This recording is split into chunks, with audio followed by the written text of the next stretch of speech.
ಭಾರತ ಕೃಷಿ ಪ್ರಧಾನ ದೇಶ. ಕೃಷಿ ಪ್ರದೇಶಗಳಲ್ಲಿ ಬೆಳೆಯೋ ಬೆಳೆಗಳ ಜೊತೆಯೇ ಹಲವು ಕೀಟಗಳು ಹುಟ್ಟು ಬೆಳೆಯುತ್ತವೆ. ಕೀಟಗಳಿವೆ ಅಂದ್ಮೇಲೆ ಕೀಟಭಕ್ಷಕಗಳು ಇರಬೇಕು. ಅದೇ ಪ್ರಕೃತಿ ನಿಯಮ. ಕೃಷಿ ಹೊಲಗಳ ಸುತ್ತ ಕಳ್ಳಿ ಬೇಲಿಯು ಮತ್ತು ಬದುಗಳಲ್ಲಿ ಹಲವು ಮರಗಳು ಇರುವುದು ಸರ್ವೇ ಸಾಮಾನ್ಯ. ಹಾಗೆ ಗಮನಿಸಿದ್ರೆ ಮರದ ರೆಂಬೆ ಮೇಲೆಯೋ ಅಥವಾ ಕಳ್ಳಿ ಬೇಲಿಯ ಕಡ್ಡಿಗಳ ಮೇಲೋ ಸಣ್ಣ ಹಸಿರಕ್ಕಿಯೊಂದು ಕೂತಿರುತ್ತದೆ. ಹಸಿರು ಮೈಬಣ್ಣ, ಕಂದು ನೆತ್ತಿ, ಮೊಂಚಾಗಿ ಬಾಗಿದ ಕೊಕ್ಕು ಮತ್ತು ಬಾಲದ ಮಧ್ಯದಿಂದ ಸೂಜಿಯಂತೆ ನೀಳವಾದ ಗರಿಗಳಿರುವ ಈ ಹಕ್ಕಿಯ ಹೆಸರು ಸಣ್ಣ ಕಳ್ಳಿಪೀರ ಎಂದು. ಈ ಬಣ್ಣ ಲಕ್ಷಣಗಳಿಂದ ಕಳ್ಳಿಪೀರನಿಗೆ 2 ಉಪಯೋಗಗಳಿವೆ. ಭಕ್ಷಕರಿಂದ ಸುಲಭವಾಗಿ ತಪ್ಪಿಸಿಕೊಳ್ಳೋದು ಅನ್ನೋದು ಒಂದಾದರೆ, ಕೀಟಗಳನ್ನ ಅವುಗಳ ಕಣ್ಣಿಗೆ ಕಾಣದೆ ವೇಗವಾಗಿ ಹಿಡಿಯೋದು ಮತ್ತೊಂದು. ಕಳ್ಳಿಪೀರನ ಶಕ್ತಿ ಅಂದ್ರೆ ಸುಯ್ಯನೆ ಹಾರಿ ಗಾಳಿಯಲ್ಲಿ ಇರೋ ಕೀಟಗಳನ್ನು ಹಿಡಿಯೋದು. ಆದ್ರಿಂದ ತನ್ನ ರೆಕ್ಕೆ ಪುಕ್ಕಗಳನ್ನ ಧೂಳಿನ ಸ್ನಾನ ಮಾಡೋ ಮೂಲಕ ಸ್ವಚ್ಛ ಇಟ್ಕೊಳ್ಬೇಕಾಗುತ್ತದೆ.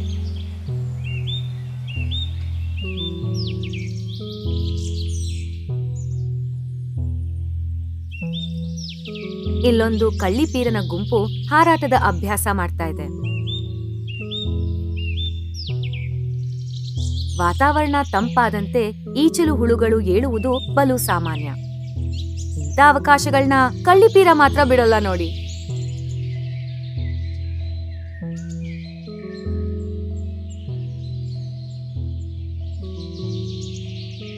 ವಾಹ್, ನಿಮಿಷಾರ್ಧದಲ್ಲಿ 2 ರುಚಿಕರ ಈಚಲು ಹುಳುಗಳನ್ನು ಹಿಡಿದಿದೆ ನೋಡಿ.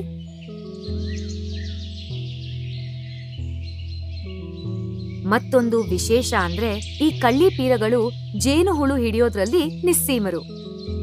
ತನ್ನ ಆಂಗ್ಲ ಹೆಸರಾದ ಗ್ರೀನ್ ಬೀ ಈಟರ್ ಎಂಬುದು ಇದೇ ಕಾರಣಕ್ಕೆ. ಜೇನುಹುಳು ಕಳ್ಳಿಪೀರನ ಪ್ರಮುಖ ಆಹಾರ.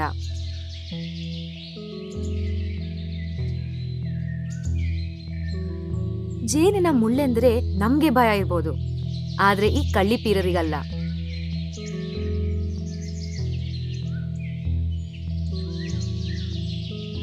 ಈ ಕಳ್ಳಿಪೀರ ಜೇನುಹುಳುವೊಂದನ್ನು ಹಿಡಿದು ಕಡ್ಡಿಗೆ ರಪ ರಪ ಬಡಿಯುತ್ತದೆ. ಕಾರಣ ಜೇನುಹುಳುಗಳ ಮುಳ್ಳು ಉದುರೋಸೋಕೆ. ಇದು ಕಳ್ಳಿಪೀರನಿಗೆ ಪ್ರಕೃತಿ ನೀಡಿರುವ ವರದಾನ. ಈ ಹಸಿರು ಕಳ್ಳಿಪೀರನಿಗೆ ಕೂರಲು ಒಳ್ಳೆಯ ಮರದ ರೆಂಬೆ ಕೊಂಬೆಗಳೆಂದರೆ ಬಲು ಇಷ್ಟ. ಮೇಲೆ ಕೂತ್ಕೊಂಡು ಹಾರಾಡುವ ಕೀಟಗಳನ್ನು ನೋಡಿ ಹಾರಿ ತಿನ್ನೋಕೆ ಸುಲಭ. ಈ ಸಲದ ಬಲಿ ಬಣ್ಣದ ಚಿಟ್ಟೆ. ಚಿಟ್ಟೆಗಳು ಮುಂದೆ ಮೊಟ್ಟೆ ಇಟ್ಟು ಅವುಗಳಿಂದ ಕಂಬಳಿ ಹುಳಗಳು ಹೊರಬಂದು ಕೃಷಿ ಬೆಳೆಗಳಿಗೆ ಹಾನಿ ಮಾಡುತ್ತವೆ. ಆದರೆ ಅವುಗಳ ಸಂಖ್ಯೆಯನ್ನು ಹೆಚ್ಚಾಗದಂತೆ ನೋಡಿಕೊಳ್ಳೋಕೆ ಈ ಕಳ್ಳಿಪೀರನ ಪಾತ್ರ ಬಲು ಮುಖ್ಯ.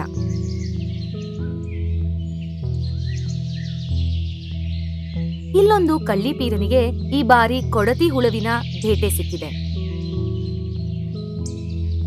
ಹಿಡಿದ ಕೊಡತಿಯನ್ನು ಬಡಿದು ಸಾಯಿಸಿ ನಂತರ ನುಂಗಿ ಹಾಕುತ್ತವೆ.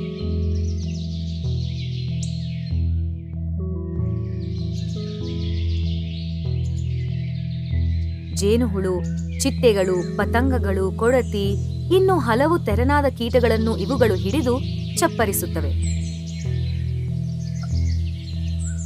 ಹಲವು ಹಕ್ಕಿಗಳು ಒಂಟಿಯಾಗಿದ್ದರೆ ಈ ಕಳ್ಳಿಪೀರಗಳು ಮಾತ್ರ ಸಾಮಾನ್ಯವಾಗಿ ಗುಂಪಿನಲ್ಲೇ ಕಂಡುಬರುತ್ತವೆ.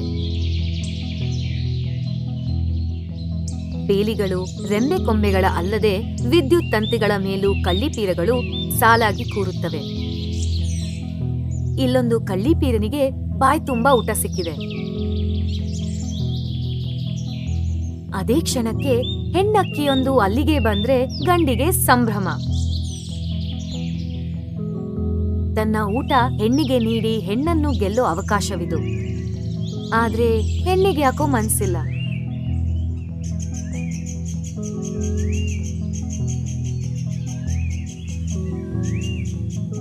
ಒಂದೊಂದು ಕಳ್ಳಿಪೀರನು ದಿನಕ್ಕೆ 100 ಕೀಟಗಳನ್ನು ಹಿಡಿದು ತಿನ್ನುತ್ತದೆ.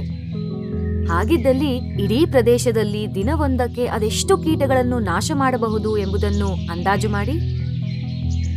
ಇವುಗಳು ಹೊಲಗಳಲ್ಲಿ ಕಂಡುಬರುವ ನೈಸರ್ಗಿಕ ಕೀಟನಾಶಕಗಳು. ಆದರೆ ಅತಿಯಾದ ರಾಸಾಯನಿಕ ಕೀಟನಾಶಕ ಬಳಕೆಯಿಂದ ಇವುಗಳ ಮುಖ್ಯ ಆಹಾರವಾದ ಜೇನುಹುಳು ಸೇರಿದಂತೆ ಹಲವು ಕೀಟಗಳು ಸಂಪೂರ್ಣವಾಗಿ ನಾಶವಾಗುತ್ತಿದೆ. ಇದು ಕಳ್ಳಿಪೀರಗಳ ಭವಿಷ್ಯಕ್ಕೆ ಕುತ್ತು ಬರುತ್ತಿದೆ ಎಂಬುದು ದುರಂತ. ರಾಸಾಯನಿಕ ಕೀಟನಾಶಕ ಬಳಕೆ ನಿಲ್ಲಿಸಿ ಜೇನು ಸಂಕುಲ ಸೇರಿದಂತೆ ನಮ್ಮ ಸುತ್ತಲಿನ ಜೀವವೈವಿಧ್ಯ ಕಾಪಾಡುವುದರೊಂದಿಗೆ ನಮ್ಮ ರೈತ ಮಿತ್ರರಾದ ಕಳ್ಳಿಪೀರಗಳನ್ನು ಉಳಿಸಿಕೊಳ್ಳೋಣ.